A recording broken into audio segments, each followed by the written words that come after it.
Hello, everybody. My name is Eric McLeod. And I'm Chris Holden. And you're listening to the LowBlowRadio podcast, Blow by Blow edition. One of these days I'll get that not stutter, but today is not that day. Chris, how are you doing tonight? I'm good. How you doing? Pretty good. I see you're all masked up for the show. We're indoors in our own separate studio. It's probably all right, right? Surprise, surprise. Yes, we're not in some fancy news studio breaking the kayfabe. We're we are in our separate quarantined houses. With the rules around our area, I'm never sure when I have to anymore and when I don't have to. So. Well, that's fair. We're a little up in the air here in Ontario, so. If you wear it all the time, you can't break any rules. It's nearly 10:30 on Wednesday, July the 8th. It's still 27 degrees outside, so I've got a towel nearby. If I get too drippy, I'm going to wipe off. That's why if I wipe off, it's because it's fucking hot here, That's man. Fair. I'm more than likely might do the same. So yes, we are. Why is it still so hot? Well, you're the one that does the weather on the radio. We should be listening to you for that. I'm not a meteorologist. I just read what it's going to do. I don't forecast the weather. All right, you're not a meteorologist, but you are a wrestling fan, and that's what we'll get into here today on Low Blow podcast. Chris, we did something a little different tonight. We did. Thought it would be fun considering what the shows are offering right now. I watched NXT and week 2 of the Great American Bash because I really, really, really wanted to see the main event, despite letting myself get spoiled on about 5 minutes after I found out the spoiler was available. Eric, what did you do? I watched AEW Fyter Fest tonight. I am a fairly committed AEW fan. I'm going to say I could find NXT other ways and stuff, but no, I enjoy watching Fyter Fest live, keeping up to date with that kind of stuff. And as intrigued as I was by the Keith Lee Adam Cole main event, which I'm sure is fantastic, and wait to hear about it and see it for myself. Night 2 of Fyter Fest still intrigued me more so to catch live. So yeah, we did something a little different here. We're going to give our own takes on the blow by blow here, and let everyone know what happened both nights here, the night or week 2 of Fyter Fest, as well as the Great American Bash. So what did your night kick off with, Chris? The Great American Bash started with a recap of last week, obviously. We had Beth Phoenix, Mauro Ranallo, and Tom Phillips on commentary. And the opening match was the second ever women's street fight in NXT history, Candice LeRae versus Mia Yim. Nice. And it was for an opener, it was fine. I mean, it was a fine opening match. Standard stuff that you'd expect in a street fight. Lots of weapons introduced. Lots of chairs tossed in the ring that then weren't used until the very end of the match, but they all got in there in the very beginning. Nice. Yim threw a trash can lid. It was the first weapon she grabbed from under the ring. It's so typical. Grabs it, throws it like a frisbee, straight over both top ropes, straight out of the other side of the ring. So that's good. They have the plexiglass then. Did we get a nice bounce? Perfect. I didn't see if it did the bounce or not, but at least it couldn't hit anybody on the outside. Exactly. I've seen a lot of terrible spots from things like that. So I think the plexiglass is very helpful now. There's a lot of kendo stuff back and forth. Yim grabs a table, which Candy set up in the corner. So you figure she's the one going through that eventually. And it looked like Yim was going to hit her with the dragon suplex through it a couple of times. Didn't pull that off. She backs out of it. A lot of back and forth stuff. On the outside, they're going around the ring post trying to pull each other into the ring. That was fun. It was a very even back and forth match, and even on commentary, definitely selling us the whole night that these two are on an even keel as far as their history goes, and definitely as this match is progressing, neither one's really getting much of an up on the other. They start fighting around a table in the arena area that's food and other stuff, and they're smashing each other with various things. There's a little stage set up nearby. Yim ends up on the stage. Candice is off the stage, picks up a fire extinguisher and lets it go in her face. And Mauro has the line of the night with Candice looks to extinguish Yim's momentum. Which made me giggle. So then Candice gets up on the stage with her. Yim hits her with a drop kick off the stage through the table. They're both down selling. They get it back to the ring. table that's in the ring gets set up in the corner, but balanced by Candice on top of, like, imagine it in the corner, balanced over two of the ropes. Okay. That ends up acting as a platform that both girls are up fighting on in what looked like a precarious spot that both of them wanted to get over with quickly. Right. Kind of reminds me of the, didn't Adam Cole and Ciampa do that, or was it Gargano and Ciampa? They had like in their ladder match. Ciampa, I remember seeing them do or in that. in their cage match, they had like a table that was sort of precariously placed in the corner. I remember something similar. Yeah, they've done this kind of spot with ladders several times, but the ladder you get a bit more stability with because you can slide a rung through or whatever. The table did not look like, they didn't fold the legs out and put them either side of the ropes. It was just a flattened down table still. So yeah, it looked pretty slippery. And they were up there, and Candice LeRae hit her, grabbed her, put like a side slam off of the staging onto the pile of chairs in the ring that they'd piled up. Nice. So wow. It was an action-packed, it was a weapons-filled opener. It was good. I mean, it was a lot of the violence. If I had any complaint with it, it would be that this was a match that probably needed a little bit of color. If you're going to do that, I get they don't. I understand all of the reasons why. And then again, it being a women's match, we definitely don't see that very often. But if there was any excuse at a time to one of them to accidentally have gotten a little, nick on their head to get some blood going, because it was very much the violent side of the story that they were trying to sell here. And it was a good match. Yeah, enjoyed it. I wonder if that's the heel side from Candice that I'd like to see too, because I mean, not necessarily in NXT, but she's synonymous with bleeding in other organizations, right? I mean, she has like that infamous photo of her just drenched in blood holding the PWG tag team championships. We won't mention who she's holding them with, but yeah, I mean, she's synonymous with that sort of like maybe more so in a face way than in a heel sense, but she's known to bleed, known to gimmick and stuff like that before. So yeah, I could see her utilizing that in that match. But no, it sounded like a fantastic opener. Yeah, as far as openers go, no problem at all with this one. It set the tone for the night. We're going to see some action and back and forth. Very, very, very nice. Well, Fyter Fest, we kicked off with what we ended the night with last week. We have the tag team champions defending their titles in the opener. Kenny Omega and Hangman Page taking on the Private Party, who won their match last week against Pride and Powerful. This was, I mean, your standards, what we've become to know as sort of standard, typical tag matches here in AEW, but interesting to see these two sort of meeting at this point in their sort of like tagdom. Right now, Private Party are sort of at an evolutionary point where they're sort of, they came in with a lot of hot big moves and that kind of stuff, and then people started to sort of catch on to what they're sort of bringing to the dance kind of thing, and they're sort of having to come up with new ways of outsmarting people and that kind of stuff, and still using their quickness and their speed to get a win in a match kind of thing. But this was a heavy back and forth. Obviously, the Private Party still a little angry with Hangman over the $12 drink that he took off them way back in the Being the Elite videos at one point. So I mean, a little lingering of that. No, we had a lot of back and forth stuff. I mean, Kenny and Hangman really sort of like I was saying, sort of catching on to the sort of normal stuff we've seen from Private Party, like them going for the slip inside bounce move over the ropes. They were able to maneuver them out of that. Hangman really laying it into them. He had a big powerbomb spot with Quinn where he took him right off the apron all the way over the railing into the fans on the outside, which then he dove into, which sort of opened it up for Cassidy to then do a big plancha spot. So yeah, a lot of big back and forth between these guys.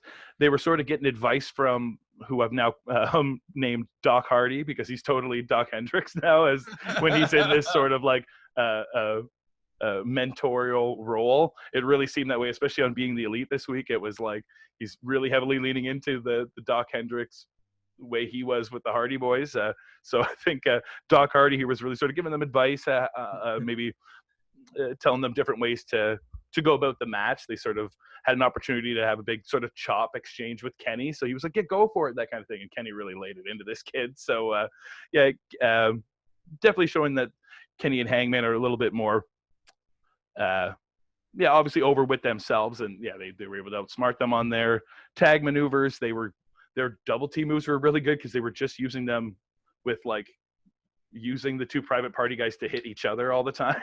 Okay. They would just he would do like the you can't escape, flip up over into the corner, and then just use that to tag Hangman, and then Hangman like doubled them back into the ring and power bombed them onto each other, went for a pin on both. A lot of big heavy spots from them. And then getting a little bit more advice from Hardy, just not quite working for them, but they tried to get one last big spot. They sort of set up I believe it was Hangman in the corner for they were going to go for a big gin and juice off the corner, and then right as Quinn's getting ready to catch Hangman coming down, Kenny comes running in with a huge V trigger, smashes him right in the head, and then he's just dazed getting up and gets annihilated with a last call 1 2 3. And we get another retaining from the great tag team of Hangman and Kenny Omega. And I think that's just really showcasing another sort of heavier side to them, like a really aggressive. They show that they're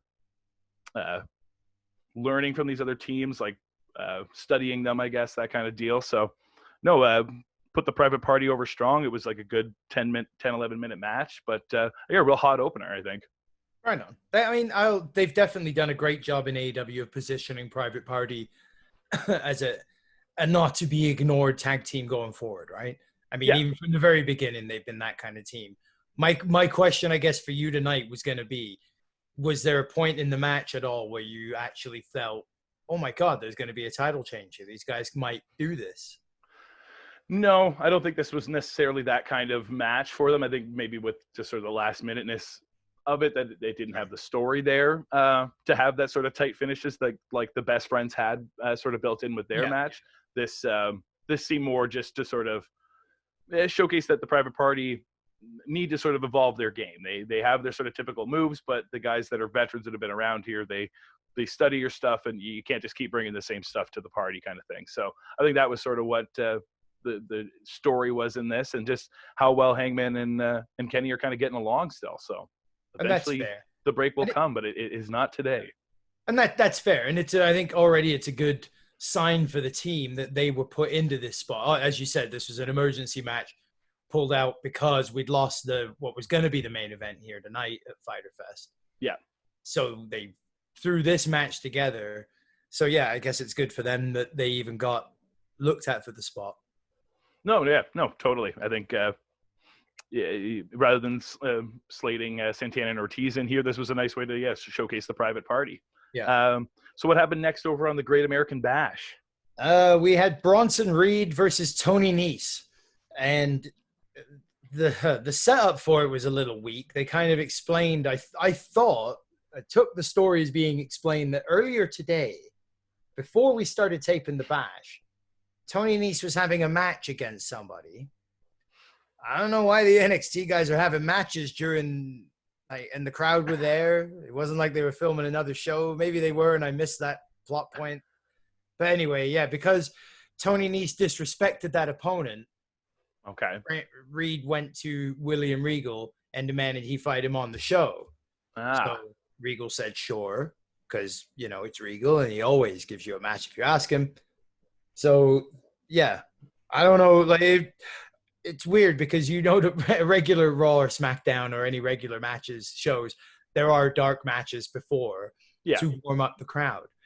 You ostensibly don't need those these days because the crowd is on audio sweetened sound, and it's your workers. So you don't need to warm them up. They're following the signs you've held up anyway, but still. Holy shit, it was a lockup to open the match. That I was impressed with right away. Right. He's got a throwdown, another collar and elbow tie up. It was a classic heel face opener. Tony Nese pulling off all the classic heel tricks back into a corner. Oh, ref, break him, so that then he could do the Healy move and stuff. Really good. And Reed doing a lot of the typical big man stuff. They go to the outside. A lot of the brawling there is just giant powerhouse guy beating on Nese, who sells like a champ. He looks like Dolph Ziggler flying himself around, or Shawn Michaels. He was really impressive. I thought I see Nese as a finished item, to be fair. Him being on NXT and not being heralded as good as Gargano is a shame, really. But I guess he's kind of stuck in that same spot. If they pull him up to the main roster, Drew Gulak, you're going to get that kind of positioning. Yeah. They're not going to get – he doesn't have a main event. He doesn't have a better spot to move into. So he looks like he's the Dolph Ziggler of NXT right now, literally, where he's floundering in this mid-card spot. He's far better than that. He's great. He's a really good worker. Both his offense stuff was excellent. He looks good both ways. But I was also impressed with Reed. I think as a young kid, he's a big guy. He's got some athletic moves to his size. And he's definitely got some speed and agility to go with it. So, yeah, the selling was really on point for it. What ended up at the finish, Reed got the win, I believe, right? Jesus, I don't even write down the win. It was just how good they both were. I'd like to see more of the personality. Oh, it was a top rope splash. That's right, from Reed. Okay, top rope splash to finish Nese off. Yeah, he's got a lot of fun moves. It was they both came over really strong, but it was the lackluster build for the reasoning for why they were having a match. So there's no story behind it. But yeah, that does seem a little thrown together. Like the last time we saw Bronson, he was losing to Karrion Kross, right? Kross, yeah, they mentioned that. So it was a good character building match to a degree, because again, just like AEW, I like the way that they do a good job on commentary, selling what I'm watching in the ring.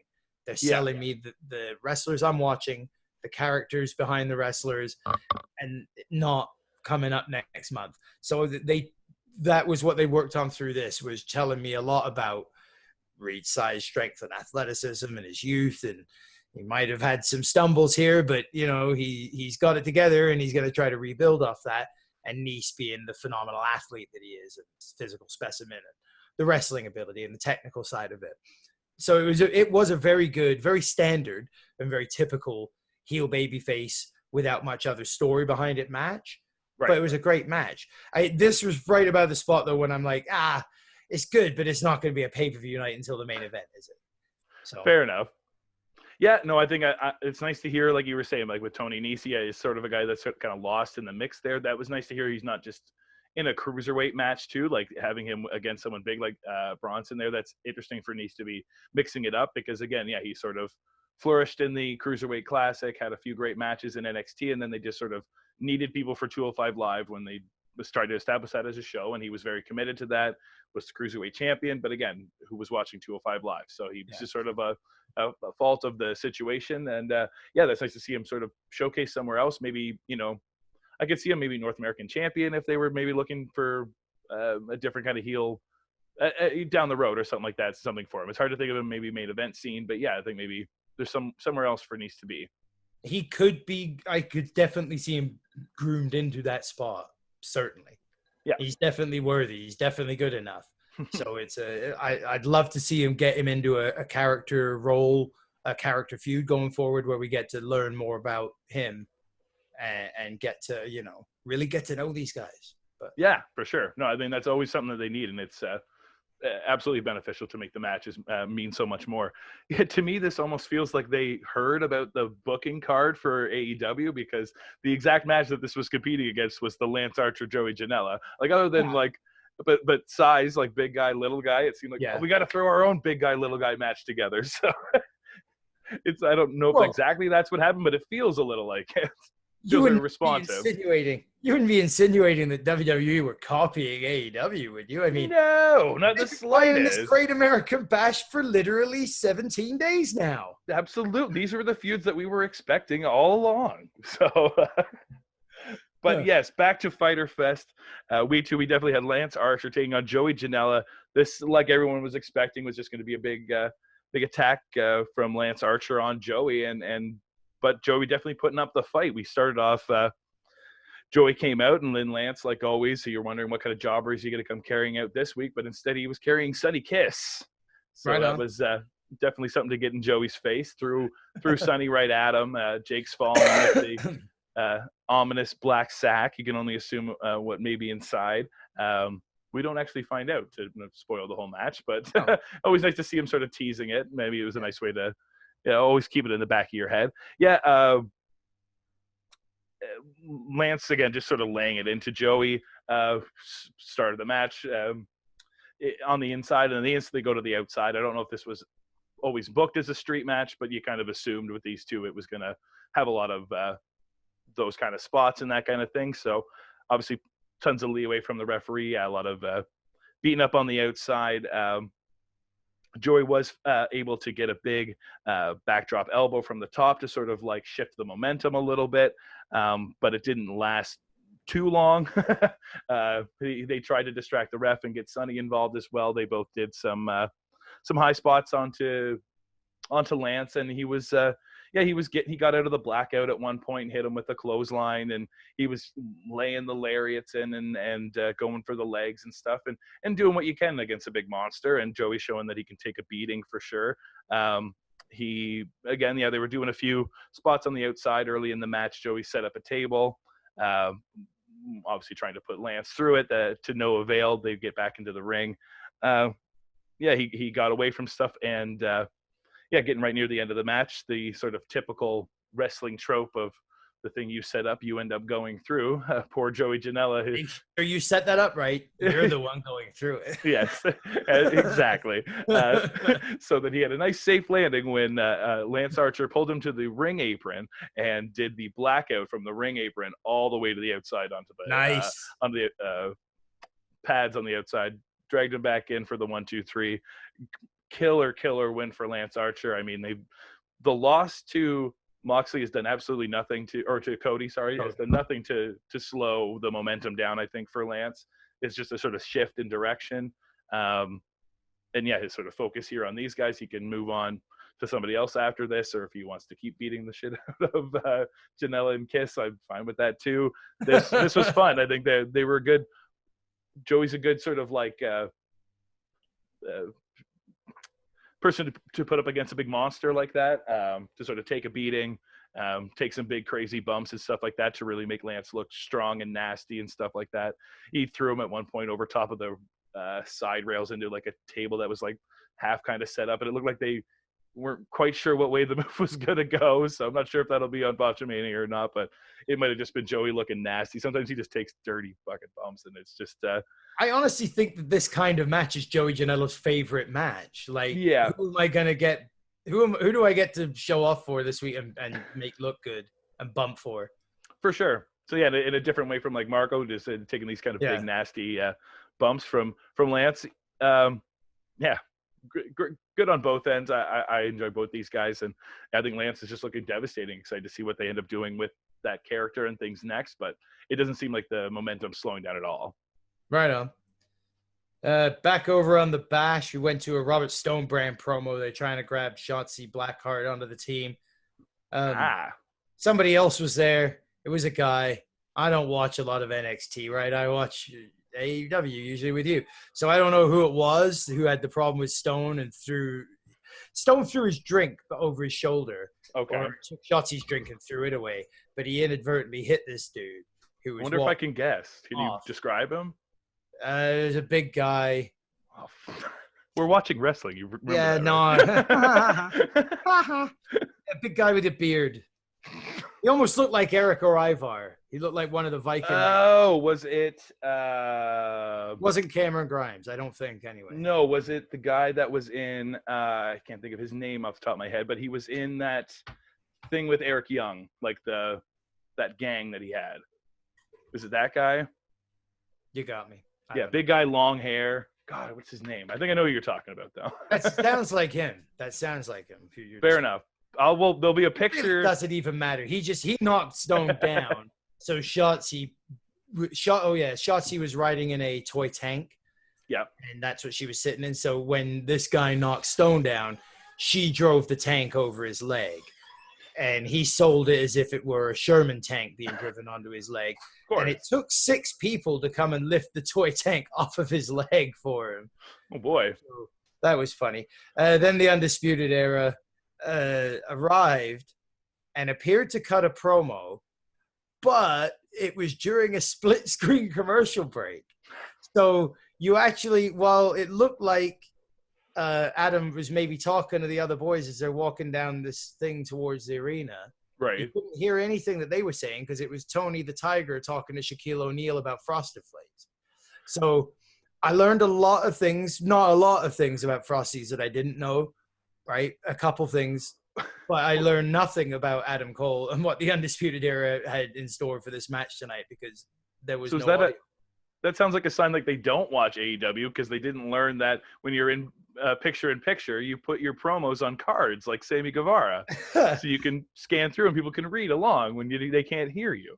They missed that bit. They missed that part. They weren't walking in with billboards and conversing that way. Well, that's unfortunate. I am hoping to see that on Botchamania. Well, yeah, I wouldn't be surprised.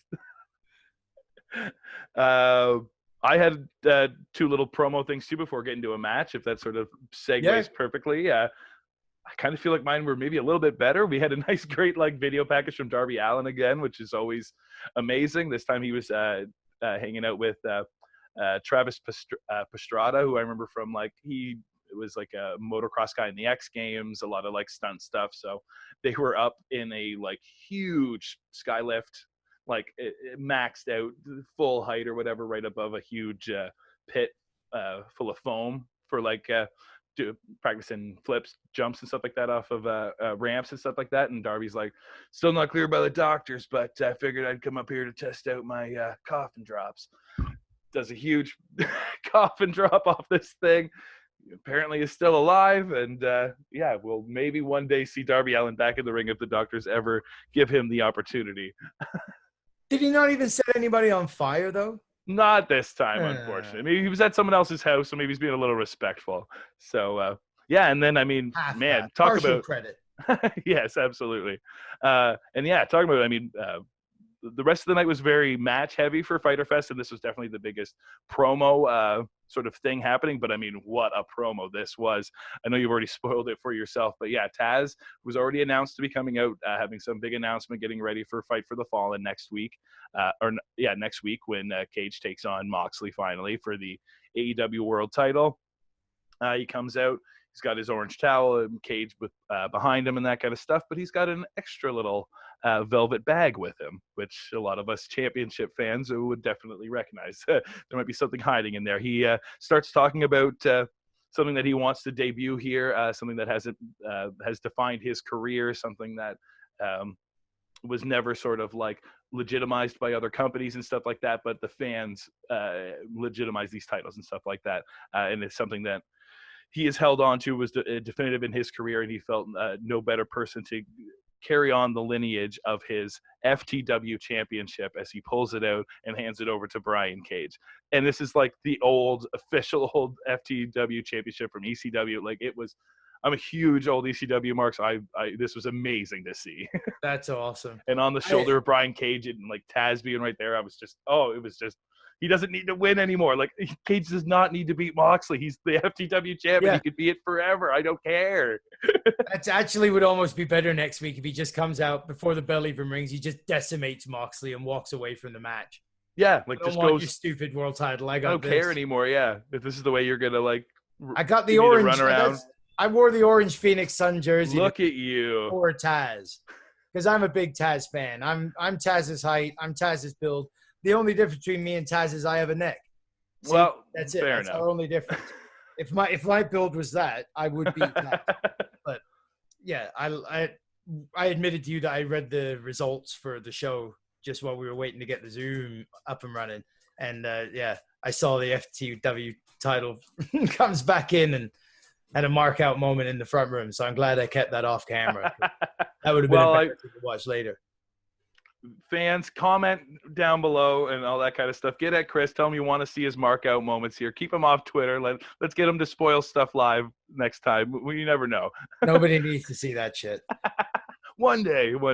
Third match of the night at the Bash. Isaiah Swerve Scott took on Johnny Wrestling Gargano.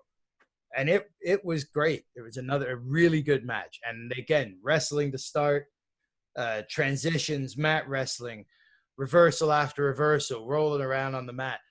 The story was very much Johnny Gargano is wrestling, and he is the best wrestler here. And Swerve playing catch up all match. Everything he tried to do, Johnny's one step ahead. He gets out of something and he gets a little bit of offense rolling. Johnny cuts it off like that, whereas it's taken Isaiah 3 times as long to figure out what Johnny's next thing is going to be to pull the reversal on him. But they both told the story so well. So I was really impressed with both again. I thought it was a really good match. Pace picked up from the stuff in the ring and all that rolling and stuff to get to the outside. Scott flies over the top, lands on Gargano for another split screen break. Come back into the same story of all that stuff. Now it's into 2 counts though. And Isaiah is very much the underdog here. And Johnny is just dominating him without the big man domination. He's just dominating him with technical superiority. He's out wrestling this guy. Right. He's always the one step ahead. The commentators are talking about his violent side and this evil streak to Gargano. And if I had a complaint to make, it would be that was not happening in the ring. He wasn't reversing stuff with cheap low blows and eye rakes and things. And, a lot of criticism, this vast counter or get away from the point for a second to make the point. But people look at a Hulk Hogan and he was a bad wrestler and he 5 moves. But the difference between babyface Hogan and heel Hogan because they had a different move set or they did it different ways, right? Heel Hogan cheated.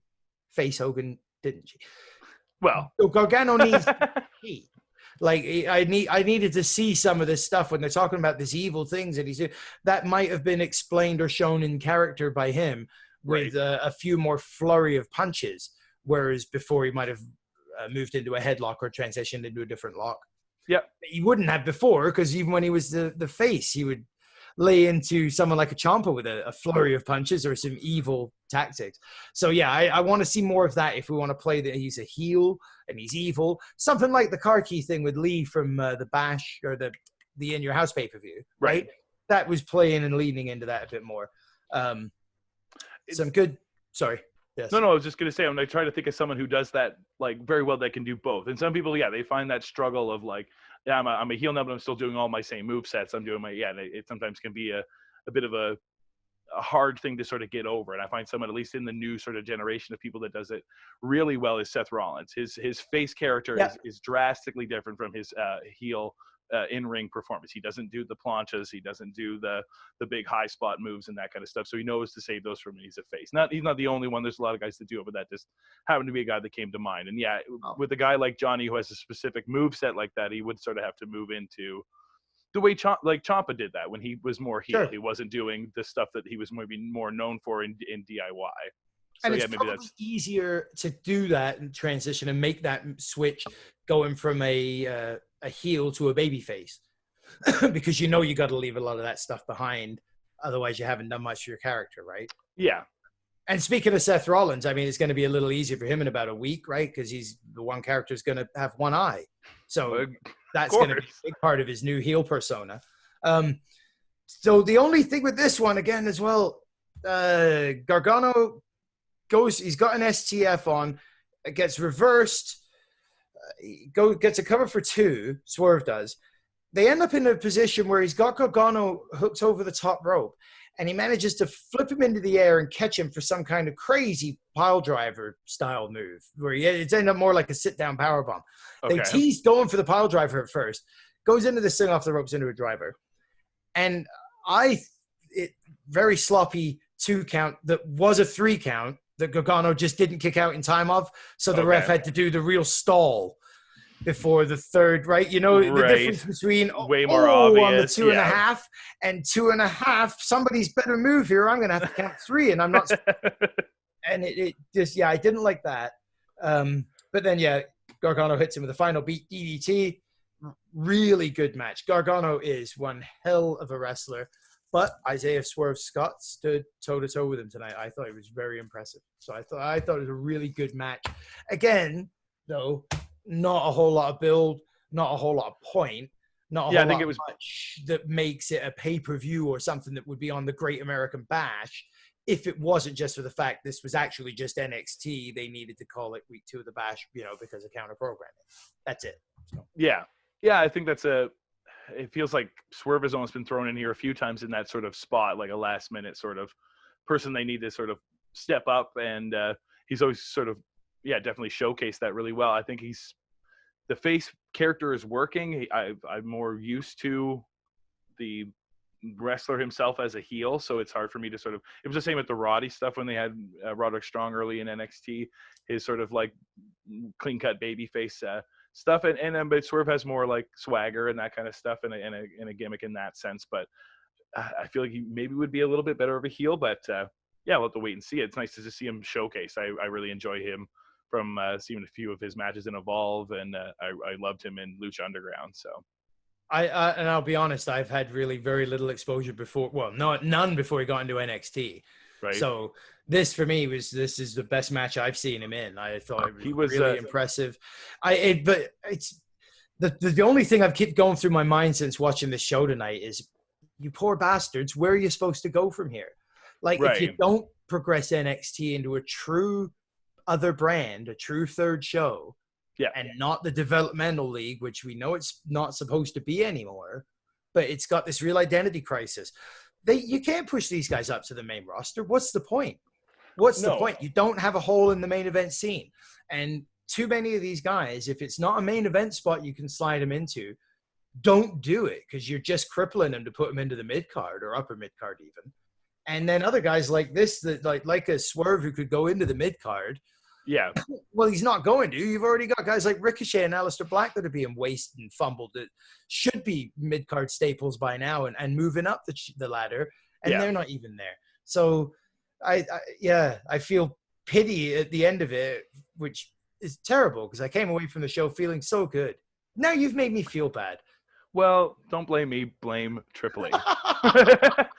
Because I'm not leaving sad, because my next match was incredible. It was the 8-man tag. You're all done with Gargano? Sorry, yeah?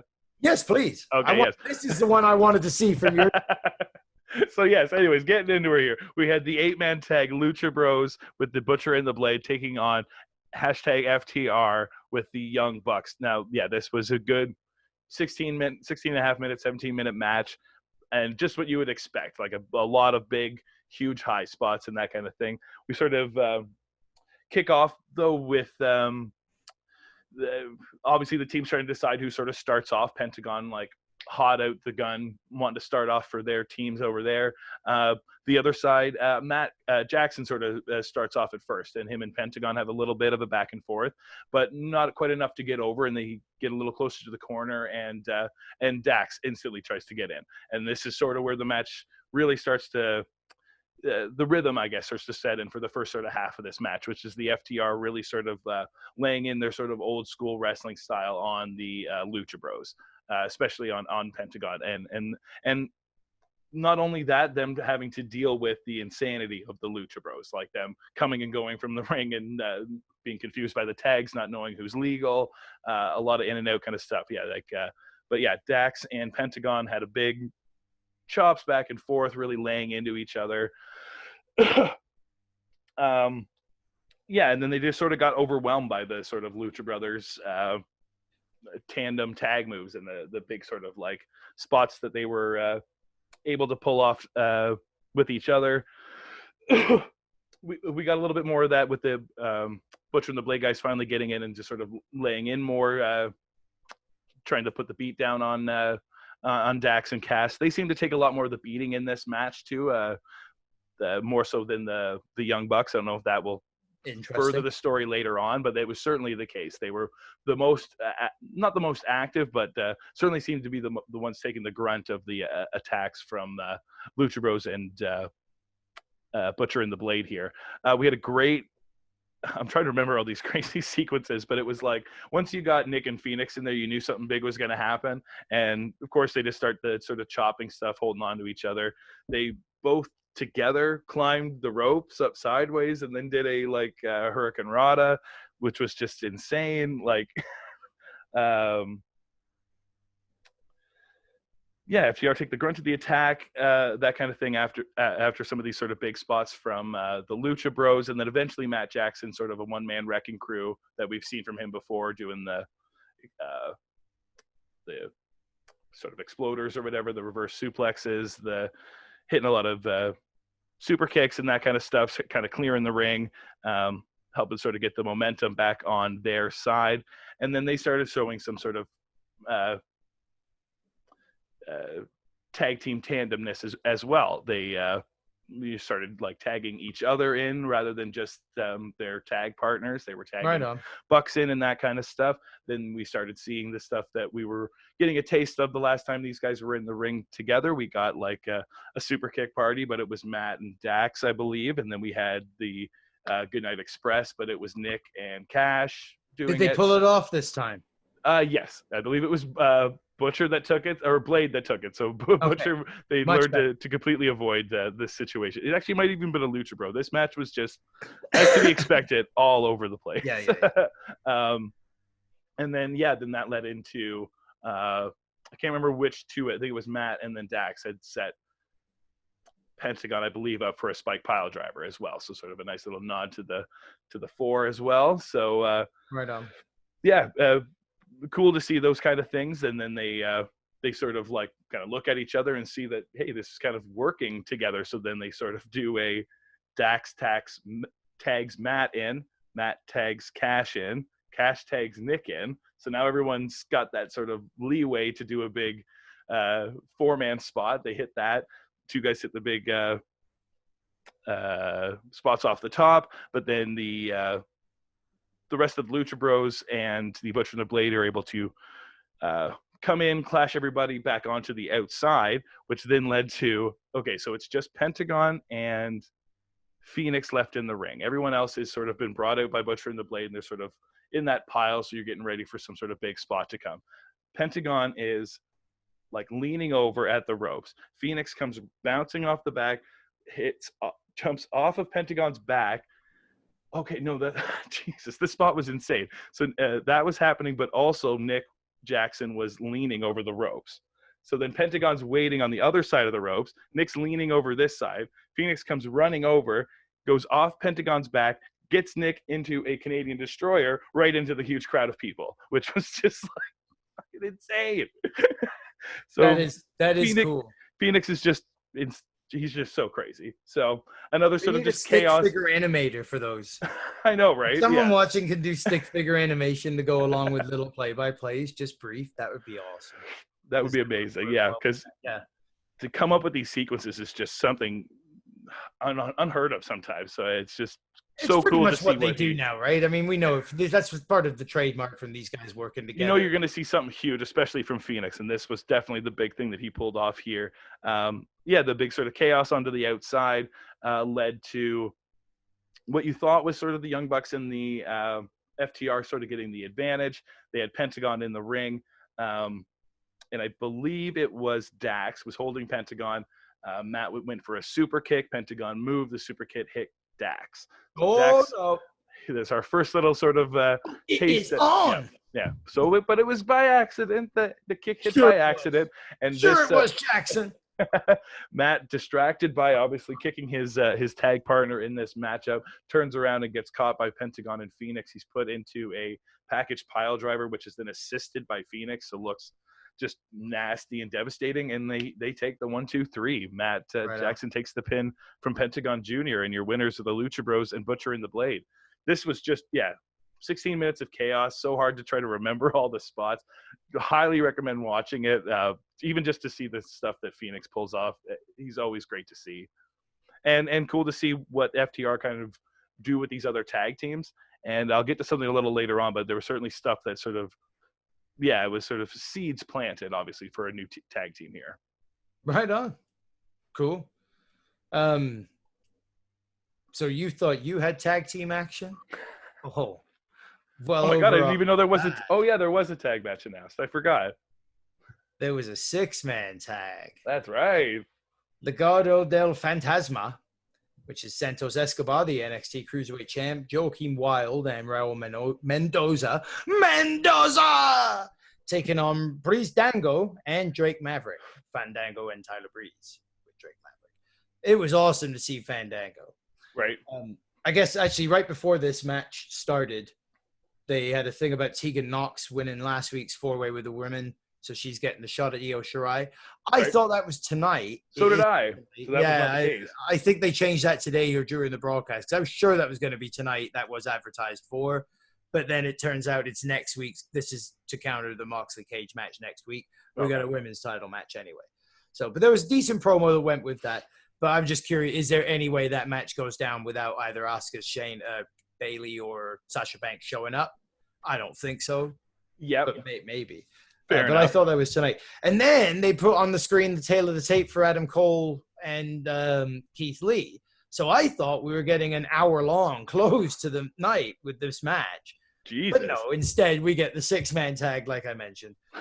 Fair enough. Okay. Great to see Fandango back in the ring, regardless. My biggest problem with this was Tom Phillips. He actually said the tag division here is hot right now. He says that, right, at the same time as you're with probably watching the tag match you're watching with the teams involved that you're watching fight.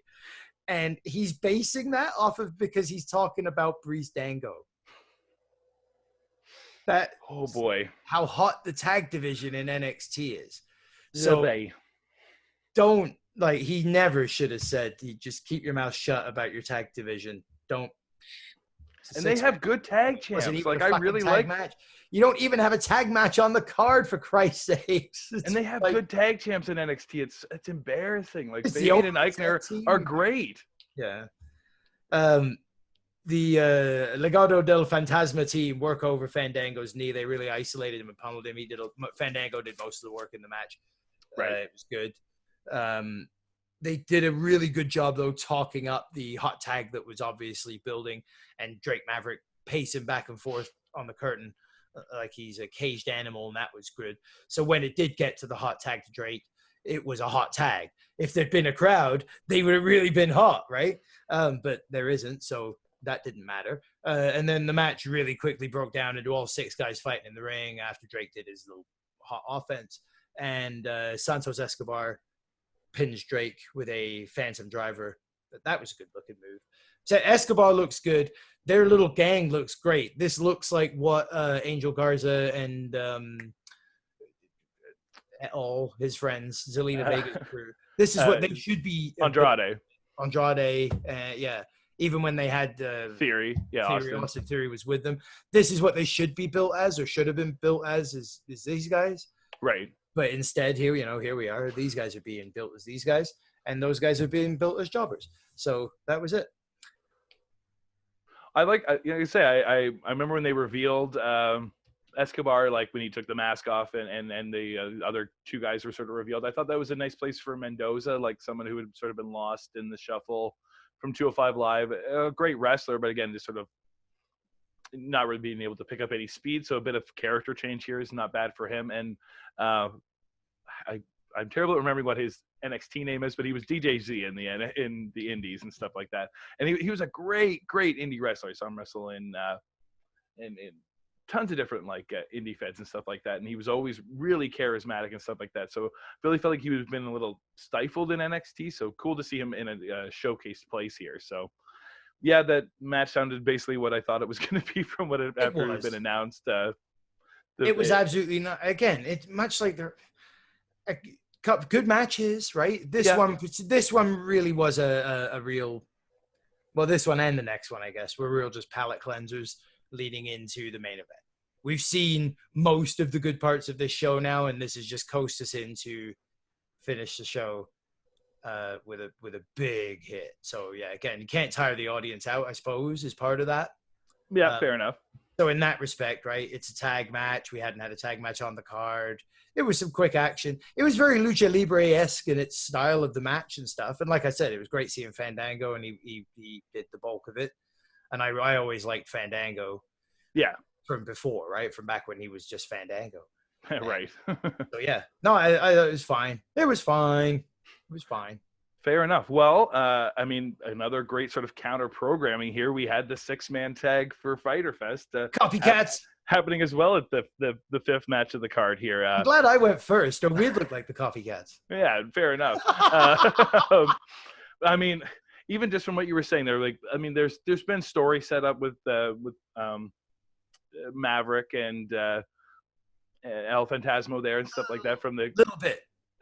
From the tournament and things. A little bit of a story here, but I mean, a drastic difference between that and this match. The story that's been built between Colt with Brody Lee as well as the Dark Order and SCU. There's just so much layers already going into this match, let alone what sort of come out of it as well. So even before we got to the match, I meant to look this up as well, but they had Colt in the trainer's room or whatever, and they were saying that he'd suffered an injury last week on Dynamite. I'm trying to remember what spot it was that he'd got caught up in or something like that. But he has, they have a great makeup department, or he has a huge real bruise that is like from armpit to hip.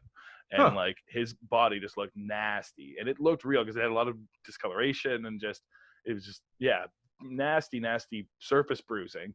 But the trainer's saying they're saying they'll let him wrestle and all that kind of stuff. And Mr. Brody's just sort of like, I'm not sure how this happened last week, but we'll find the person that did this to you. And but we still got this 6-man tag coming up, so I'm gonna need you to be ready to fight.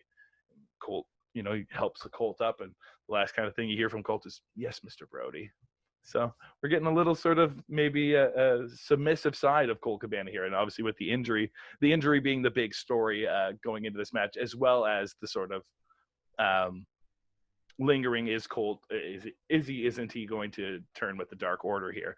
So heavily the match just mainly featured Brody Lee, and so it was Brody Lee, Grayson, and Colt Cabana from the Dark Order taking on SCU.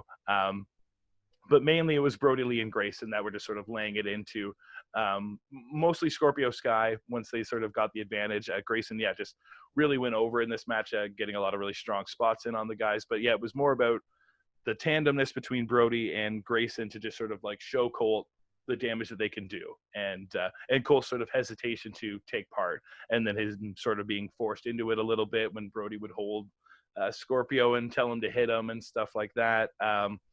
Again, it was just sort of the story of the match. Colt just sort of slowly leaning into it, doing it more and more. And then just sort of what we've already seen from Brody, where he sort of sets Colt up for success. He's, giving him pinning opportunities, giving him proper setups for holds and things like that. And that was really the story of this match, as well as just sort of SCU doing their typical strong SCU stuff. Some great tandem tag team stuff from Kazarian and Christopher Daniels, as always, which eventually led to what was it wasn't Colt, it must have been Grayson or whatever. He had him in the corner and then got him up for the best moonsault ever. Would have been the 1-2-3. Colt ended up pulling him off the pin. They get in each other's face, and he's just sort of like, well, look, I had to sort of stop you. That was part of the match. I want my team to win, right? And Daniels just sort of lays into him, and then Brody and Grayson, I think it was just a big Buddha or lariat or whatever they put out Christopher Daniels with, and then they gesture to Colt to take the tag and come in and take the pin, and they put over on commentary that Colt hasn't lost since he started to lean into this stuff here with Mr. Brody and the Dark Order. The Dark Order guys were all watching from the stage as well to just sort of see the success of the better-ish members, other than Uno, the more successful members. And that was the story was still going forward. We didn't quite get a full, he's not wearing a mask. He's not full on Dark Order yet, but yes, he's definitely like leaning into the drinking the Kool-Aid, so to say, right? He's believing what Mr. Brody is selling at this point. Right on. I only have my big old main event left. So if you've got 2 matches, I can do something after your next one, but we'll skip to your next match before we do double main events. Well, the next thing was a Johnny Gargano and Candice double promo together. Okay. About their double victory and kind of where do they go from here? And they're going to go and plot that now. So then we had a little Imperium promo, which is basically the Imperium guys on the screen, and we're Imperium. All 4? Or? We're awesome. I think all four ended up being in the promo. I don't think all four were together on the screen. Maybe like it was a shot of the four of them, but it might have just been Walter and then the other three in a separate bit. Okay. Hard to say at this point. I can't remember. It was just, all I'm really remembering was we were Imperium. We're great. We were Imperium. It wasn't much to it. We're ring conf. They can't call us ring conf. What does that say? Drewel Pucks Cole? I don't know what this is why the newspaper closed, because I couldn't read half of what I wrote down for the story, so I'd make most of it up. Something, I have no idea what the hell I've written there. Something about Cole, though, but I don't remember anything happening. Well. Anyway, match number 5 of the night was Santana Garrett taking on Mercedes Martinez, who's returning to NXT. It was not a squish match, but kind of. Mercedes won fairly handily. She was dominant. It was selling. She was the only one advertised when they were Santana, advertising online today. They called Santana a second-generation star, and I'm looking at the last name Garrett, and I'm trying to piece it together, and I'm thinking, Garrett, who is she related to? NWA, old school. I'm going back all this thing in my mind. Her dad's name was Kenny Garrett, or Kenny G, as he wrestled under. In the St. Louis territories, apparently, way back in the day. But he, along with Scott Hall and Larry Zbyszko, he trained his daughter. So, I mean, if Scott Hall and Larry Zbyszko, that's a couple of good trainers. I'd like to be trained by Scott Hall and Larry Zbyszko. Yeah. I'd take just one of them. So, she's a former NWA Women's World Champion, among many other women's titles. So she looked really good, and she has a good look to her. It's a Wonder Woman-esque outfit that she was wearing. Okay. I thought she was going to pick up the win, to be honest, with the way that they were making the kind of push on her or the promo on her at the start of the match and talking about it. I thought she was going over. I was wrong. And Martinez won. Well, that shows that they're doing something right then, that they're selling you on the package, right? Because if you're not paying attention to the social, it should just be what you delivered on the show, right? And sure. You shouldn't get a bill of goods kind of thing. You shouldn't just be getting ready for a job match. I guess that's what I skipped. I did jump the gun there a little with getting to the Brody Lee thing, because I did have a 5th match. Well, I'll double back to this one because I'm just realizing I missed Nyla. Yeah, I'm sorry, Nyla. Please don't kill me. But I mean, and it was something that was had a lot of build and was just lackadaisical too. If you want to transition to that already, I can sort of jump into that quick here. I mean, honestly, as far as lackadaisical with decent build was this, right? It was the build before almost was more than the match itself, the way that they kind of talked about Garrett and then talked about Martinez. The match was brief. It was decent display. She gets a dominant win. What did Nyla do? Nyla had a handicap match with 2 of the jobbers. It was Kenzie Page, and I cannot remember this other girl's name. I feel terrible because she's great. And it was a 3-minute squash with the girls. And again, this was all just built up to what was her big announcement going to be. And it's that she's going to have a new manager. She didn't want to tell us who it was, but she's going to have a new manager. Oh, okay. So, sorry, Tony Khan, but you really built that one up to be something that it really wasn't. And it was like, did this need to be on the show? Could this not have been on any other Dynamite? Again, that's probably why I was able to jump over it so quick. That's just on Twitter. You just tweet something like that. You always wonder with something like this, was it a fall through on something that was bigger, but they put themselves in the hole of saying they were going to do an announcement. They got to say something. Yeah, and maybe they did have a manager, and she was supposed to be there, and they, scheduling issues. Who knows? It's hard to say what the outcome. Who would it be? That was my sort of thing too. I'm like, is this a way that you bring Awesome Kong back, or is this? I'd rather see her wrestling if she's going to be back. I didn't think she had to not be wrestling right now. Right. I mean, it'd be a nice way to bring in some, like, they have the veteran guys, like you've got Arn, you've got Tully. So, I mean, if you got someone like Ivory? Sandra Blaze, Ivory, I'm trying to think about like Jacqueline maybe. Jacqueline's not a bad fit. I'm trying to think of someone that works with her character too. I don't know, like Alondra Blaze would really fit that, or no, but Miss Jackie was a heel for many years. Miss Jackie's a good fit for that, I think. So I think hopefully that's the way they go. I hope in that sense. I'd like to see a veteran female sort of represented more. Makes sense. There's someone I'm thinking of that I just can't think of either off the top of my head, but yeah, there's plenty that they could choose from that if that was the sort of route they wanted to go in, and something different to sort of focus on for her character. Like she said, she sort of put it over the way that, like, I mean, Cody's got a manager and he's got a title. Taz just showed up and Cage is already wearing titles, even if they're not ours or not. Maybe this is something that I need. So, I mean, they did their best to sort of vilify it, but it did sort of feel like it was, we were sold maybe something that we were not always going to get. But yeah, it was what it was with Nia. Maybe this manager thing's going to be the sort of thing that puts it over again for her. But I feel like she just sort of needed something different, and this wasn't necessarily what I needed, but it was something different on the show. We were talking on the radio show, right, last week about her needing something to move that character into something of a direction. So this gets her back into the title picture in a logical way. That isn't just, I've won a bunch more matches, so get me back in there now. Yeah. It's a different route in. I don't mind that at all, actually. I think you're right. It's lackluster versus what I think we were expecting, something bigger. But yeah, when it's like, when you announce that like the same week that Tessa Blanchard gets released and all this other stuff, it doesn't help make people's minds rattle, which is great in wrestling. You're always going to want to be suspicious of stuff. But like, yeah, I felt like, they had maybe sort of got caught up in the momentum. But yeah, speaking of getting caught up in momentum, they are really gearing up for Fight for the Fallen. And man, I feel like it's just like the third week of Fyter Fest. It's going to be just as incredible night of wrestling as we just got already from these Fyter Fest ones for the matches they've already said we're going to get. Cody's going to be back for another open challenge. I don't know if you've been following that at all on Twitter, but I really hope they do Eddie Kingston. That seems to be what everyone's talking about, and that's what I want to see happen.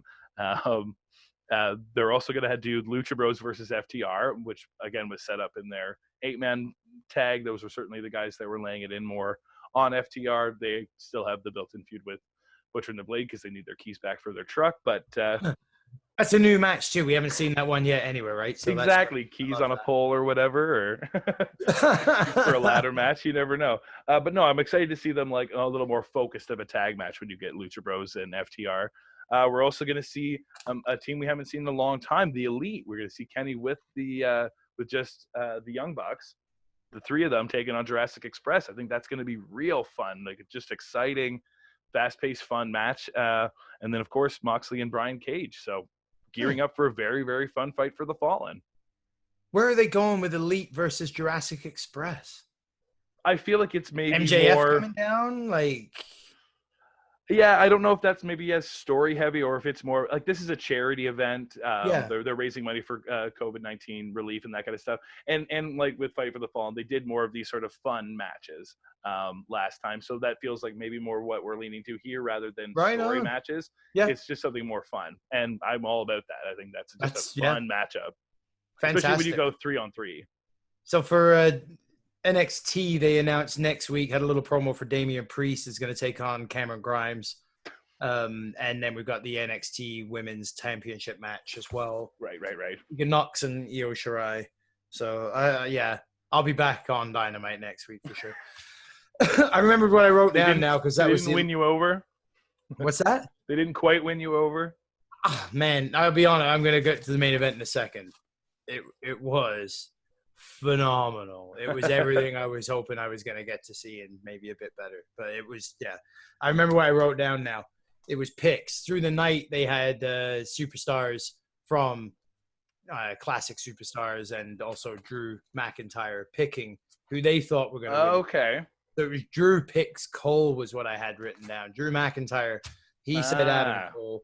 Mick Foley says if it's a quick match, I pick the speed or the strength of Keith Lee. But if it goes over 10 minutes, Adam Cole's got this. Shawn Michaels says, my brain, I pick Adam Cole, but I think Keith Lee's going to win. So they asked somebody else at the start of the night, too, another legend. I can't remember. I wrote that down. They said Lee. So it balanced out.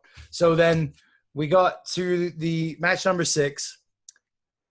Title versus title. Champion versus champion.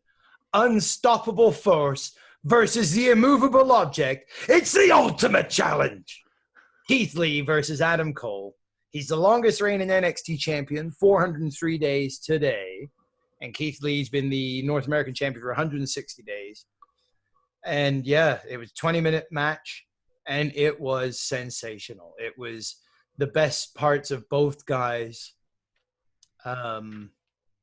highlighted. in the kind of matchup you'd expect to see between the two.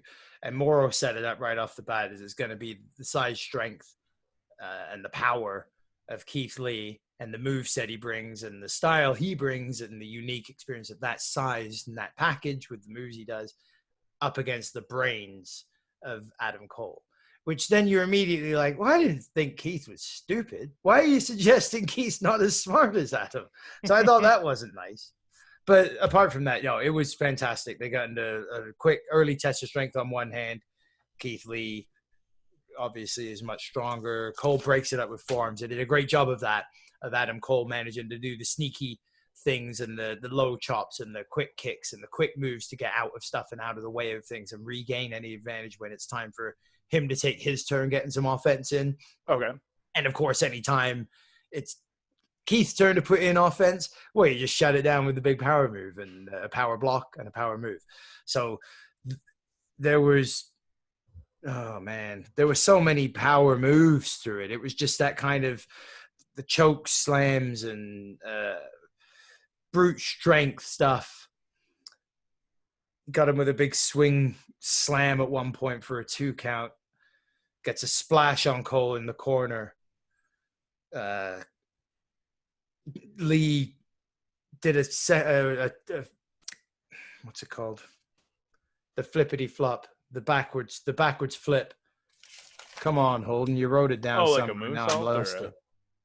The move where Brock Lesnar did the shooting star press. It's like a shooting star press off the second rope. He does it like onto it. He hit it though, but it looked like at the last second he decided, I'm gonna make this into a flip.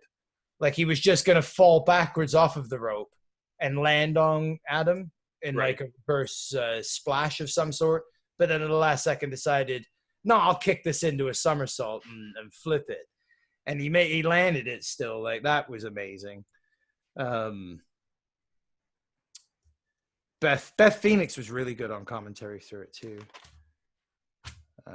Some old school stylish big man stuff. Sid-like powerbomb, I thought.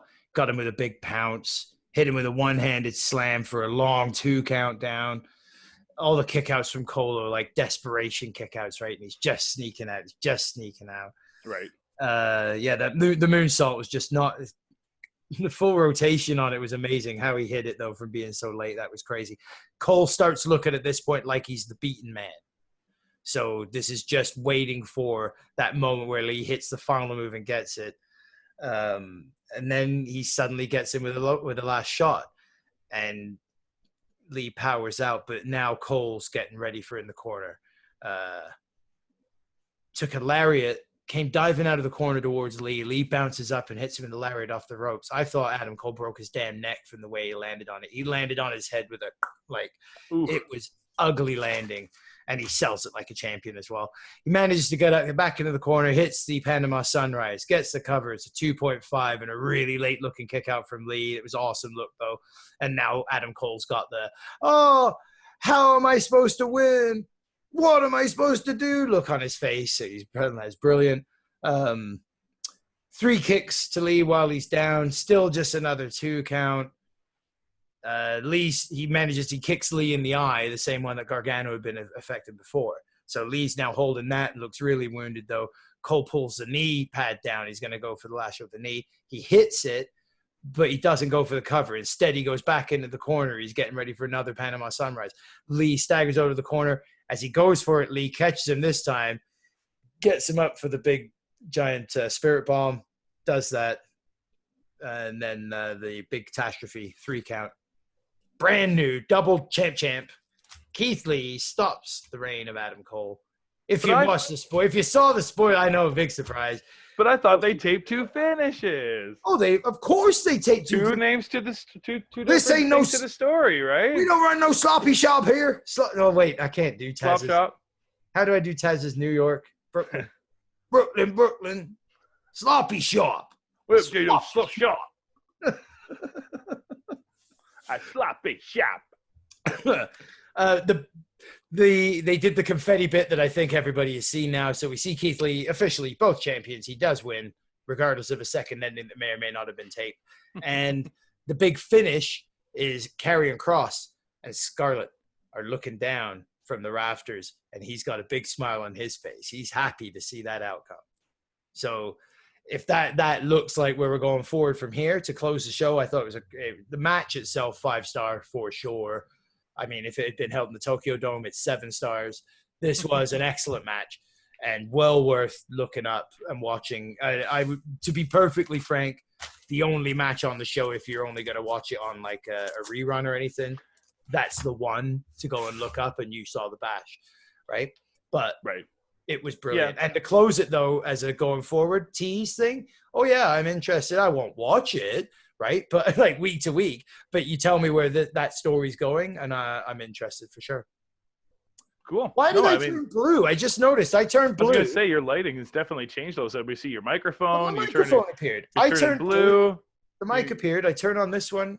The bulbs are all still on. As the night gets darker, all of a sudden, Chris is slowly, ghostly disappearing here. I look really sick. Yeah, let's hope he sticks around for the rest of the show. Mask back on, please. Yeah. I don't want to give you anything. Yeah, geez Louise. Yeah, you've definitely lost all your color here. I'm the same color as the mask now. Yeah, you certainly are. I don't know why that happened, but anyway, forget about me. Enough about my blue lighting. I'm distracted by that. About Fyter Fest, mate. No, I mean, like I say, to sort of end what he had to say about that, I'm curious to check it out. I don't know. I struggle with a 400-day reign is to me deserves a really big story ending, and I feel like Keith Lee deserves the win absolutely, and is situational. It feels more that way. The match itself would totally lean towards Lee winning, and the storytelling that you tell and that kind of stuff that they've told and that you were explaining, that kind of stuff. But yeah, I don't know. To me, I felt like Cole's reign needed something else to end it, but hey, that's what happens when you have 400 days, and that's way too many days to think about how Adam Cole should lose his title. Because I feel like if someone has a title, you should be thinking about how they lose it too. That's instantly what I'm thinking about with Keith Lee now. And again, if it's a transitional thing to get him to give it to Karrion Kross, that makes way more sense than Cole. And who else were you going to have take it off Cole? Again, you have to feels like maybe you're working backwards because they have the Karrion Kross character so big and strong right now and so over, and they don't want it to, go to waste before it gets snatched up and taken to the main roster. They need to put that belt on him as quickly as possible. And that certainly seems like the way to make the most sense. And in my mind, he broke his hourglass.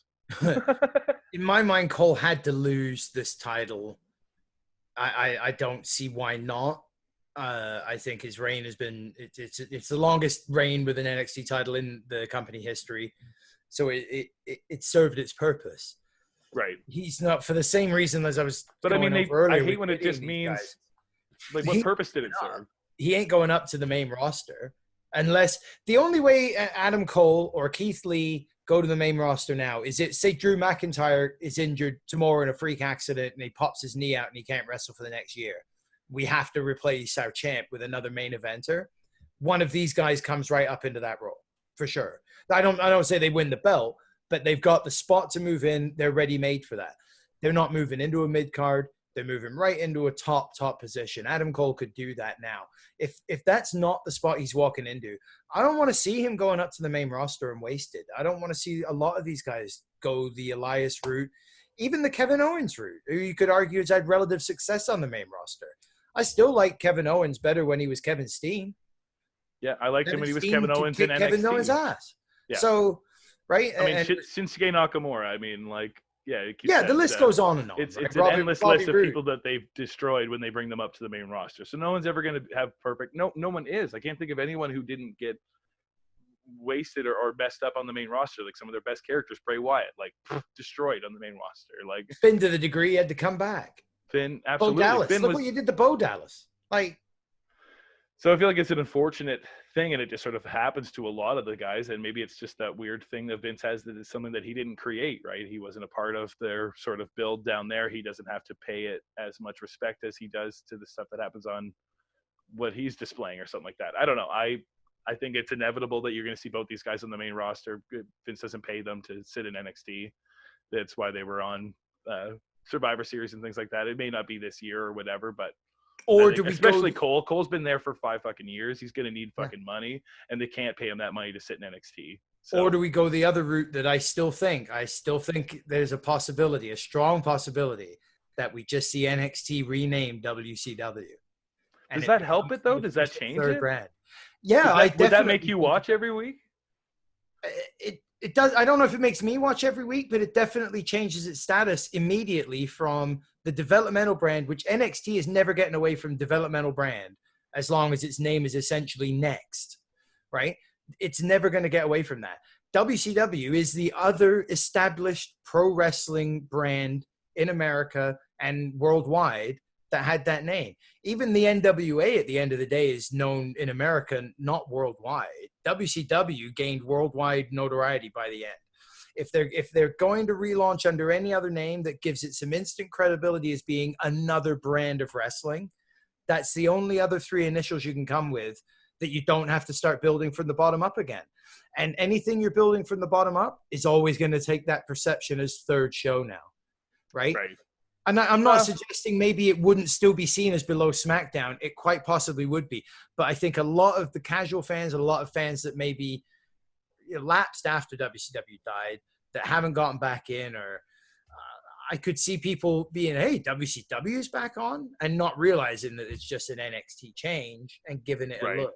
And then if they're going to do that, it has to have established, credible. Do what you tried to do with ECW with the guys that you put there, right? You remember when they moved Angle and Big Show and Benoit and the like over to ECW to try to make it the real third brand. That never was going to work again because ECW were the initials. If it wasn't Extreme Wrestling, it wasn't EC fucking W. So fuck off. We pissed all over it as fans. Well, in WCW, it's so tarnished. You can't call it that and have anyone expect it to be what it is. And then you ruin it for what all these people have done to build NXT as not just a fucking game show that it was when it was on Raw. Like people have put their time in. Like John, I don't think Johnny Gargano wants it to be fucking WCW. He spent a vast majority of his career now trying to establish that NXT is a viable place to work, for sure, and a place to watch and that kind of stuff. And then it feels like it would be diminishing to people like that have put so much effort in for someone to come in and be like, well, now you're called WCW, and everyone's just going to think of you as that rather than the thing that you've tried to establish. Like, I get where you think that it could only ever be the developmental idea too. And like, I mean, I had the idea that SmackDown could only be, some B show at one time too. And it's gone through vast different changes and still around and that kind of stuff. So anything can really happen. I think it just takes time. The name itself is always going to be a struggle, but changing it, I feel, is only going to be worse. Because it takes away from what you're trying to establish. I'd no argument that as talent side of it, and definitely there'd be people that would shit all over the fan side, right? That would hate to see that move. I think you'd have a lot of fans saying, if you made that change and literally did that, I have too much association with WCW. I won't watch anymore. Right. I could definitely see and hear people making that argument right off the bat. To me, in my mind, or even as you're saying that doesn't change what I think Vince would do. And reasons I could see Vince doing it. And that, to me, is why Vince does not give a shit about the work they've put into the developmental brand, the work they put into if he cared about any of that, right, he'd care about the work they put into their characters and shit. Well, I think it's more likely then that the show just goes back to being on the network, right? And then like they don't keep the TV deal around. It makes way more sense to just go back to being what it was, right? I agree. You experiment with something new. You put it on Wednesday nights. You see how it does. You test the waters with something like this. It obviously is doing okay, but if the numbers aren't there to really throw something huge like the WCW branding on it, I can't see them doing anything but just pulling it back to the network and going back to what it was, what worked before, because it could easily go back to that and not hurt it at all. Again, we'll see what ratings from this week are like. It's only been 2 weeks in a row now. Yeah, for sure. NXT has technically been ahead of AEW, and even in those weeks, AEW's been ahead in the key demographic. And personally, again, last week's show, after watching both, I think you ended up catching both as well last week by the end of the week, right? Dynamite Fyter Fest was a far superior show. The matches were better top to bottom. Yeah. There was one good match last week on Great American Bash. Yeah, Io and Sasha was the only redeemable match from that whole program. So, like I said, there were a couple good matches on tonight's show before the main event. They were good. 3 star, 3.5 star out of 5. They were good matches. Right. Without the build, without the character, without the rationale to watch them care about it, you got no heart investment. There was only one match tonight again worth, right? So it sounds like, as you're describing Fyter Fest tonight, it does sound like you had the win of the 2-hour viewing window. Yeah, I mean, I'm gonna wait to see till I see that specific match, because I'm gonna say we'll get to it here now. Well, I'm gonna say we're doing a nice big extra-sized edition of a Low Blow Radio podcast here tonight, and I will get to my main event here with Orange Cassidy taking on Chris Jericho. I mean, competitive-wise, I mean, your main event sounded obviously had way more stakes. It had way more on the line, so I feel like that instantly is going to make it more exciting and more like palatable to view and that kind of stuff. There's more to every pin. There's more like stakes to every sort of move and that kind of stuff. So I feel like that's instantly going to be a hard thing to compete unless it's another title match, right? The initial thing was supposed to be a title on title thing. So I think this show did what they could to try to push their biggest, I guess, Fyter Fest story thing and singles thing into this position. But I felt that where NXT's kind of like, I'll get to the match itself, but I feel like the sort of ether of it all here was that NXT, when they had their big spoiler last week, they could have leaned so much into, well, it's been spoiled, but we promise it's great. Watch it anyway. It's amazing. It's one of our best matches. They easily could have done that, and they didn't. They just relied on the fact they knew they taped a good match, pissed that it got spoiled, but they were going to it's going to be good and everyone's going to love it anyway. I felt that AEW on their other end, because they lost Moxley, that they've leaned so heavily into, like, Tony Khan was tweeting, this Jericho match is amazing. Make sure you check it out. They're talking about it all night during the show. Jericho's like, this is one of my best matches and everything. And sometimes when you build something up like that, it obviously is going to have the greatest wrestling match ever kind of feel. But you got to let people decide for themselves. So not to say at all that this match was bad, but it was like close. It was like almost 18 minutes long. So I don't think an Orange Cassidy match needs to be that long. That was my biggest sort of like falter in this. This was nowhere near the excitement that you got from the Orange Pac match. But I think that a lot had to do with the crowd and that kind of thing. So it's going. Yeah, so but this match itself, obviously you open with the Orange Cassidy comes out first, very lackadaisical as always. He's still wearing I'm wearing my Stadium Stampede shirt for Jericho tonight. I just got that in the mail. Gotta plug that. Anyway, he comes out still wearing the bloody Orange Cassidy shirt that he was wearing on Dynamite a few weeks ago when Jericho smashed up his ear. Takes that off and hands it to, I think, Chuck Taylor, who was grossed out by it, obviously. And, takes his aviators, gives him the Trent, runs into the ring. Then we get Nobody's Jericho. mom brought him in? No one's mom drove him to the ring today. Unfortunately, we only had one mom appearance last week. Then we had Jericho coming out. He just had Santana and Ortiz with him because obviously Jake Hager's been suspended, if you follow the storyline there with him attacking the ref from last week. They've got jugs of orange juice, obviously to taunt Orange Cassidy with. The match kicks off the way you expect it to. Orange Cassidy slowly sliding the two hands into both pockets, and you're just kind of wondering what Jericho's going to do as they slowly get closer and closer. And big, huge surprise, Orange hits Jericho with a huge headbutt right away. So sort of catching Jericho off guard there. You're sort of expecting the lackadaisicalness we're sort of used to from Orange, and you were getting a different side there. Definitely fast paced. He was going at Jericho with everything from that point on. Tons of punches, flurry, taking him to the outside. More sort of attacks in that sense. They, sort of back and forth. Jericho trying to get away, eventually rolling back in. It's probably like a kick or something like that led into Jericho getting him into a lion tamer early. So Orange was able to get to the ropes pretty quickly, but that sort of obviously got the wheels turning that was sort of going to be Jericho's MO now for the next little bit of this match. So he just, this was a very serious, angry Jericho.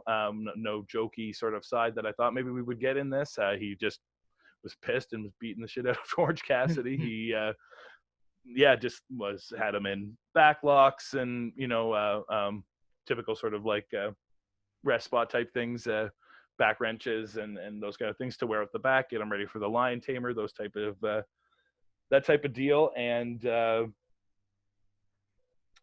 Yeah, we had a bit of a flurry from Orange at one point where he went for some pin attempts. That was kind of fun to see him sort of trying some different things. I think it's you're going to struggle a lot without a crowd. Like they have the crowd, obviously, but a live actual response to the things that Orange does that isn't what these people are used to him doing is what makes an Orange Cassidy match. So a lot of that was lost here.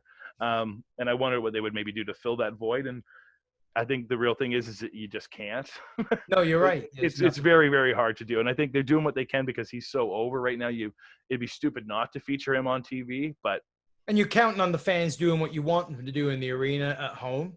Yeah. And they probably were. And they probably were. I mean, I was pumped every time he would do the stuff, but you're just like, man, I wish, because it's all about the crowd reacting and then the heel being pissed about it, being like, oh, why? Oh, like that. You just weren't getting that stuff. And Jericho just wasn't really getting frustrated. It was a lot of just the angry Jericho. He did lure him in with another hands in the pocket spot. I'm trying to remember what he did with this one. I can't really remember. Maybe it was just to get him to the outside. Yeah, he just sort of tricked him again with the pocket spot to then just something fast. Got him outside with Santana and Ortiz. Went for a apron off the rope moonsault and then did like a senton flip in the air. So that was a neat sort of like flurry all of a sudden from Orange, which was fun to see. Then he got kind of like orange juice thrown in his face from Santana and Ortiz to be a distraction. We had a puddle of orange juice in the ring that poor Aubrey had to lay in at one point when she was counting a pin. You were just like, oh, you couldn't have just been a little bit more over. Like got a big orange stain down his shirt. But they were getting the orange juice in his face, but then they were saved from best friends. I'm assuming that would just lead to a Santana Ortiz best friends match, which I'd again be happy to see.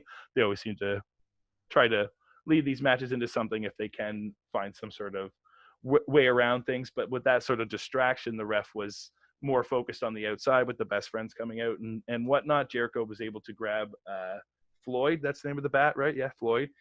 Floyd hit Cassidy with that and had him dazed and then dropped into a code breaker. Went for a real sort of, not the cocky pin. He did that earlier, but he went for a kind of lackadaisical, thinking he had the full finish here, but Orange was able to kick out at the last minute.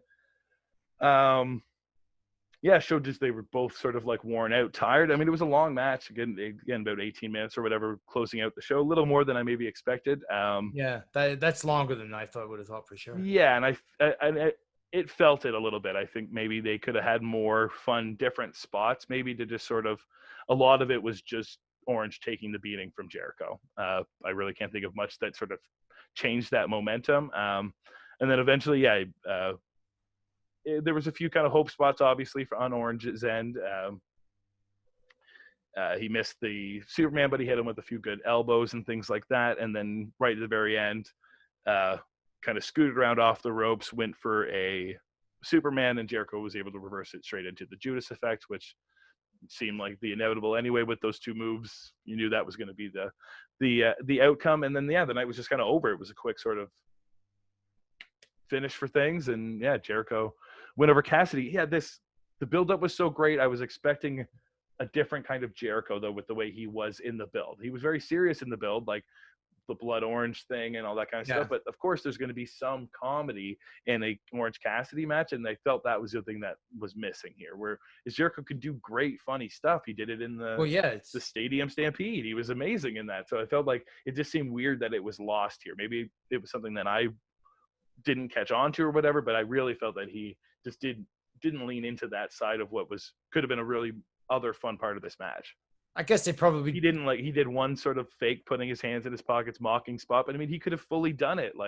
Oh, that was the spot he did when Orange got all charged up. He put his hands in his pockets and he went for the little low kicks, and the crowd was cheering, going crazy, and Jericho was like not sure what to do, and then he went for like a huge thrust kick or whatever, which Jericho did not see coming. So Orange was nice to sort of mix it up there, but we didn't get enough of the sort of lazy Orange. He sort of woke up right away and he was just on the whole time.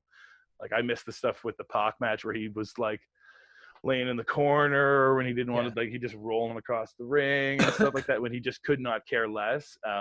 Obviously the build, there was a reason for Orange to care going straight into this, but in the end, it almost felt like it hurt the match. So I guess, yeah. and that's where I'm taking from the way you're telling the story on it, is that the story is this moves him away, not away totally as a character from what we know as Orange Cassidy, but that Jericho has driven him to go away from that for this match at least. Yeah. So yeah, they both came away from the comedy. I think sounds of it though, I agree with you. Jericho is one of the better workers at all styles. And even from stuff with Kevin Owens before, he could do great comedy stuff in his matches. And you can mix it. You can just mix these things really well. And I felt that was what was missing here. It was just career too for much. a year was comedy. Yeah, the list, like, right. It was all, yeah. And someone who seems like he's so on the button with that, like that's why he wanted to work with Orange. Oh, I can do the same things. I can do that sort of. And maybe he thought it was just that response of him being so facing over that he had to be so evil. This just seemed like a misstep on Jericho's part where he, and I say, I love Jericho too. I'm always a fan of the stuff he does, but it did seem like he could have been more jokey and it would have made the match feel a little bit lighter. But again, he's the big heel here. He's the big guy in AEW. And if that's what they're establishing, that he isn't like going to play games like that, then, you know, the Painmaker ain't playing no games. I get it.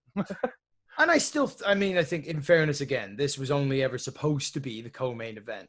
So it probably got an extra 10 minutes dumped on it because we lost Moxley Cage, right?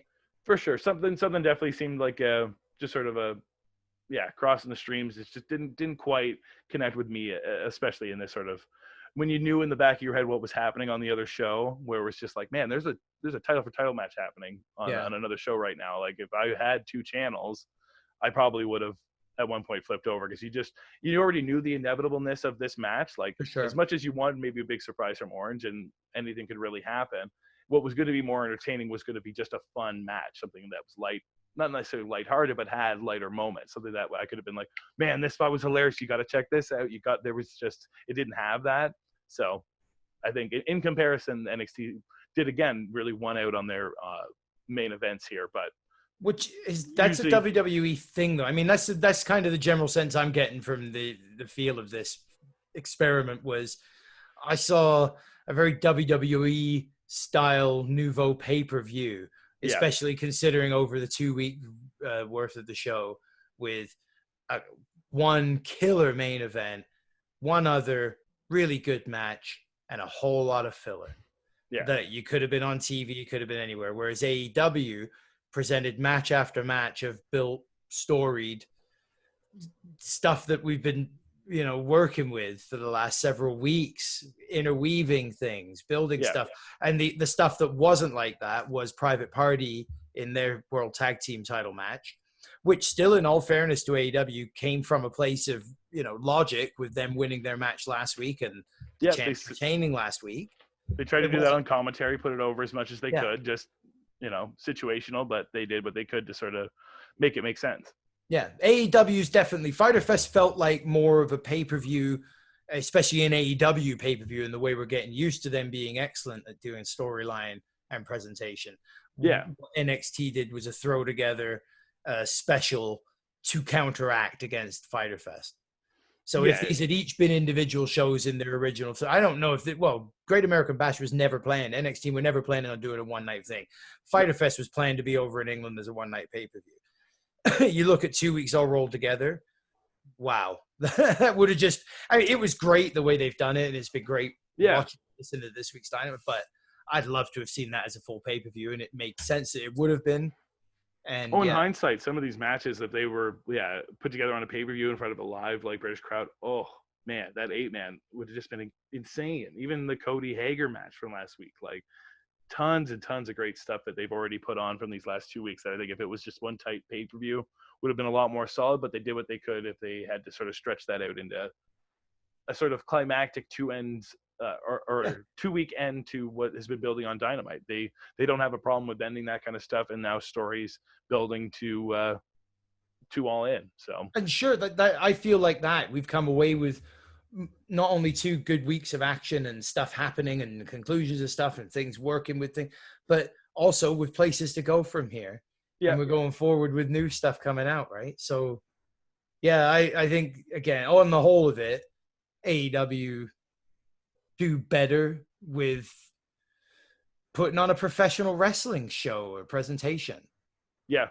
No, I have to agree. I mean, again, though, fantastic main event on this side. I mean, that match. Oh, for sure. Sounds great, and I look forward to checking it out for sure. Spoilers. If that isn't one of the top 5 matches of the year, then those are going to be 5 fucking awesome matches that beat it. Yeah. Well, it can't get 5 stars because it was pre-taped. That's Dave's rules. I thought that only counted for pre-tape when they edit like the greatest match of all time.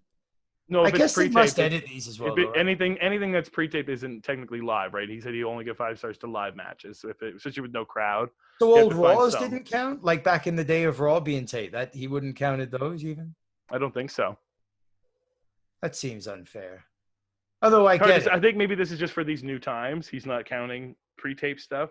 I understood it's the difference between live theater and a movie. Yeah. Right. And if they were sweetening those old Raws or those old like Saturday night main events and stuff like that, then what's the point of giving it a proper rating if you're not seeing it the way it's?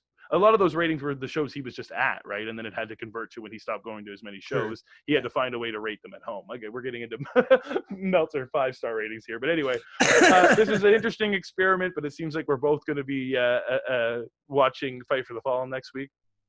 Yes. I'm back next week. Sorry, Cody. If you want to count me in the ratings because I would have been watching, this was just for this experiment that I didn't. Fair enough. All right. Well, we'll make sure when I see the counter on Alvarez's Twitter, I'll add one from Alvarez. One of Alvarez's NXT numbers. Put it on AEW. Perfect. Well, if that's the leaning post, we'll know who to point the finger at. All right, Chris. Well, let's let everyone know where they can enjoy this program. You can catch us on the radio, 88.7 The River. If you live anywhere near Mount Forest. Otherwise, you have to check it out online, 887theriver.com, and we're under the archives. .ca. We're in Canada. .ca, and that's every week on a Wednesday. And then we are on Twitter at LowBlow887. Right there. Oh. There. Perfect. And this show is on YouTube, but you can also catch the audio version kicking off Sounder onto Spotify and, maybe also onto Apple or Google if they ever decide to start picking it up. There's a couple of them are on there and a couple of them ain't. I don't know why. There's nothing you can do about that. That just relies on the things working. Well, let's see what happens with this one. Anyways, everybody, thank you all for listening. Thank you for joining me, Chris. This was a very interesting experiment, and we'll see you all for Fight for the Fallen next week for another Blow by Blow. Make sure you like, share, and subscribe here on YouTube. And, we'll see you next time. Adios, amigos.